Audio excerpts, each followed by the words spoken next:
Esto da para mucho, creo que la película...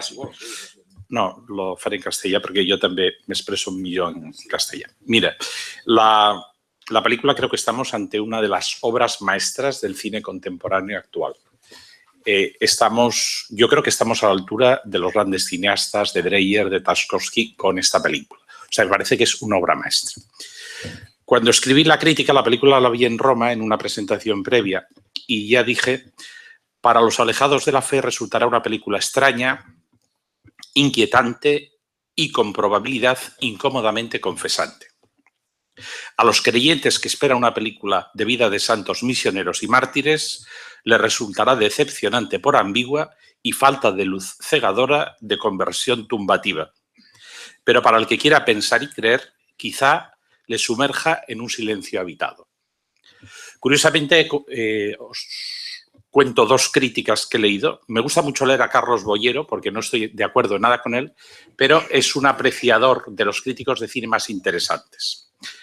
Es un hombre sarcástico, duro, y en su crítica ha escrito otro Scorsese religioso, otra decepción. Y confías en que el sacrificio de los cristianos, sus dudas, su miedo, su coraje, su estupor ante el converso más ilustre, su capacidad de resistencia, su claudicación aparente o real, termine implicándote. Que Scorsese te transmita sensaciones tan volcánicas, pero es monótona y llena de tiempos muertos, y el deseo de que acabe algo inútilmente dilatado. Esta es su crítica. Un obispo de cuyo nombre no quiero acordarme también ha criticado la película.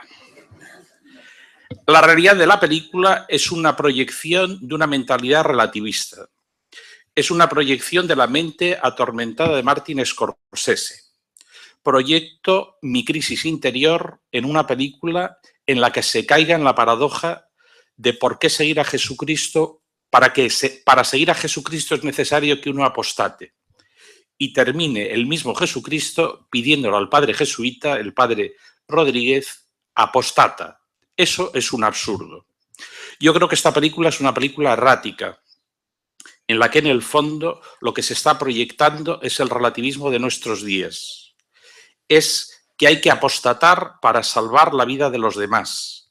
Ya y luego, si os fijáis en la película, al final, esos jesuitas que han apostatado teóricamente para salvar la vida de los demás terminan ellos mismos en convertirse en su propia película, terminan convirtiéndose en delatores de otros cristianos para que los cojan presos.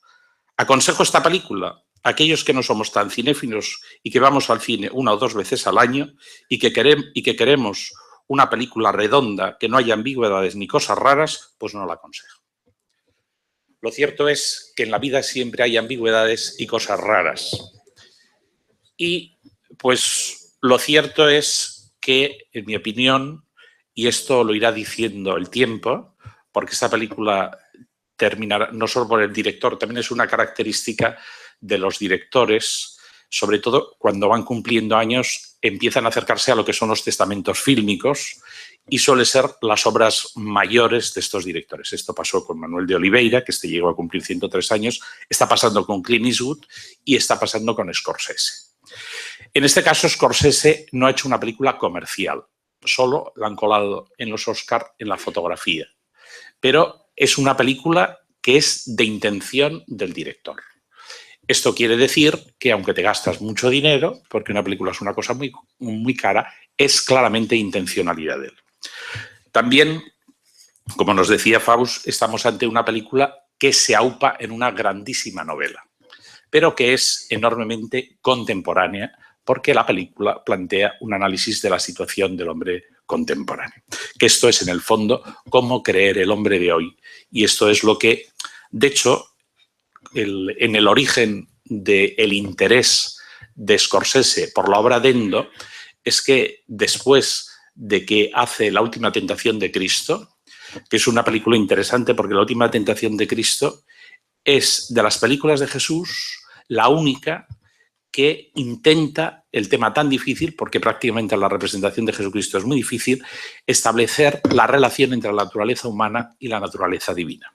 Le sale un esquizofrénico, pero lo cierto es que el intento resulta muy interesante. Pero el mismo Scorsese ha dicho que se había quedado descontento con esta película y un obispo anglicano le dice que lea el libro de Endo. Y cuando va a visitar a su amigo Akira Kurosawa para participar en Los sueños de Kurosawa, que tiene un pequeño cameo Scorsese, entonces lee esta novela y le cautiva y le ha acompañado durante 20 años digiriéndola precisamente para hacer la película. Contando con que estamos con uno de los directores de cine contemporáneo más importantes en el contexto vital de él, la presencia de la fe siempre ha sido una marca. Él intentó ser cura porque estaba muy relacionado con el párroco y estuvo en el seminario, pero después toda su filmografía, que ahora no podemos insistir en ella, sobre todo habla de personajes en situación de redención, personajes torturados que tienen que hacer un camino, este es el giro de la película, donde alcanzan por fin una situación de perdón. Esto es la marca del director y también ha ido marcando esta película, pero yo creo que en esta película decide hacer una clara confesión de fe. Por eso es una película que a los no creyentes les resulta una película inquietante, porque es molesta, porque desde el primer momento la fe está puesta en el centro de la trama. Ciertamente que desde el punto de vista antropológico asistimos a el drama de la debilidad del ser humano. El asunto de los cristianos ocultos, pues también en el fondo hay un protagonista oculto. El protagonista realmente oculto es el alter ego, que es precisamente este personaje del japonés débil, Kichihiro, que es el que va a ir dando las claves de lo que somos los hombres, que en definitiva somos seres débiles. Y esto es lo que la arrogancia, asunto que le cita el inquisidor, le dice: es un arrogante, caerá. Porque el inquisidor es el mal, tenemos la simbología del diablo detrás, pero es el mal, pero es muy listo, y sabe lo que se hace. Entonces el inquisidor dice: este es un arrogante, que en el fondo está cuestionando la arrogancia de los que llegan a comunicar una fe y los que al final descubren que aquellos campesinos tienen más fe que ellos, porque es la experiencia que hacen los jesuitas, que cuando van a llevar a aquellos jesuitas la experiencia de Dios, se encuentran con que ellos les dan el verdadero testimonio del cristianismo. Aquellos cristianos sencillos serán los que se convierten en los que van a convertir a estos jesuitas en verdaderos creyentes. Pero esto va a suponer un itinerario de adentrarse en la debilidad. Desde aquí, pues fijaros cómo a lo largo de la película el proceso, sobre todo que sigue el jesuita protagonista, este hace una gran actuación, acaba de actuar también en la película Hasta el último hombre de Mel Gibson, y el que se dedicaba a películas de Superman borda estas dos películas. Y en este caso, que sabemos también, porque él lo ha explicado, que hizo ejercicios espirituales antes de representar la película, es un personaje que va a hacer toda una transformación, porque vamos a descubrir cómo la fe no es una cosa tan sencilla.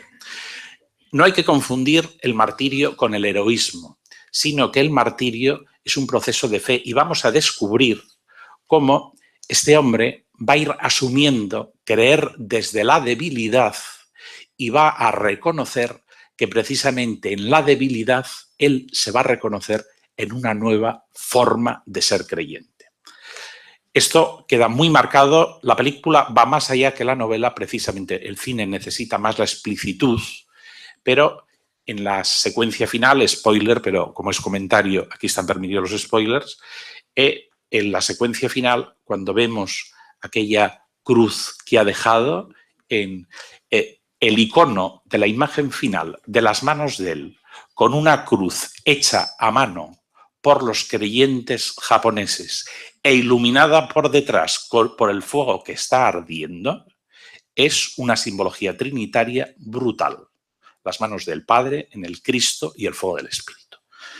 no es una casualidad, porque además es el plano final de la película, que el plano final de la película siempre es lo que resume el contenido.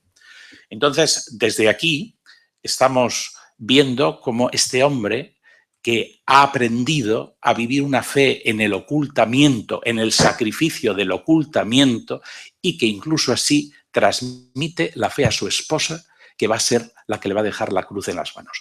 Las mujeres en la película pintan muy poco. Mónica, que está recogiendo el nombre del cristianismo primitivo y que es aquella joven que muere ahogada, pero después la esposa, que va a ser la que queda como creyente viva y escondida, que es, fijaros la imagen, cuando le saca a ella, la cámara se coloca por debajo precisamente para resaltar el homenaje que hace del personaje. Esta es la creyente oculta que permanece en la fe porque se la han dado los cristianos, entre comillas, apóstatas. Esta es una forma de vivir la fe y es una forma de vivir la fe en la historia del sufrimiento. Desde ahí, pues el motivo central que lo indica la película y ahora también nos lo indicaba Faust, es precisamente el silencio de Dios. Y este silencio de Dios veremos cómo va a estar marcado por toda una historia de sufrimiento, pero va a tener dos momentos donde el silencio de Dios se rompe. El primer momento va a ser en el momento que pisa el icono, que no lo pisa, lo adora. No lo pisa, lo adora. Es un acto de adoración.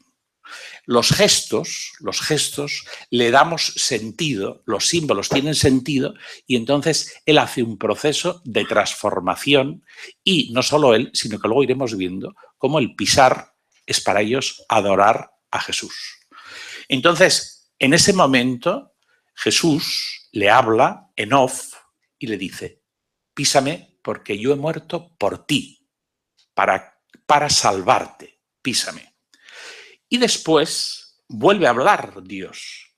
Y la segunda vez que Dios habla es cuando nuevamente el personaje central, Ichihiro, le pide confesión cuando es un sacerdote apóstata. Y entonces vuelve a hablar Dios y dice, yo he hablado en el silencio acompañando tu sufrimiento. Esos dos momentos son los momentos de la voz de Dios que indica cómo el Dios que habla en el silencio habla significativamente en el momento clave, en los dos momentos que en uno es antes de la posibilidad de apostatar, que se convierte en la llamada a adorar de otra forma, y después cuando vuelve a ejercer su ministerio, porque el sentido de su ministerio siempre se lo está dando el otro. Es decir, él sabe quién es cuando tiene al otro que permanentemente le está diciendo que le confiese. Cada vez él le ha venido todo el rato acompañando y él recibe el sentido de su ministerio cada vez que le absuelve al otro. O sea, no es el otro el que se va perdonado, sino es él que sabe quién es como cura y como creyente cuando recibe la absolución. Esto es muy interesante. Y desde ahí, la película desemboca en la clave, que es una clave cristológica. O sea, esta película es una reflexión de cristología y entonces dejar a Jesucristo desnudo en el centro de la fe. Desde ahí, la primera clave de la cristología es precisamente los iconos. Fijaros que es el Cristo del Greco, que va apareciendo en 5 momentos intercalado en la película. Aparece al principio, aparece también cuando él ve su rostro y de repente ve que es el rostro de Cristo.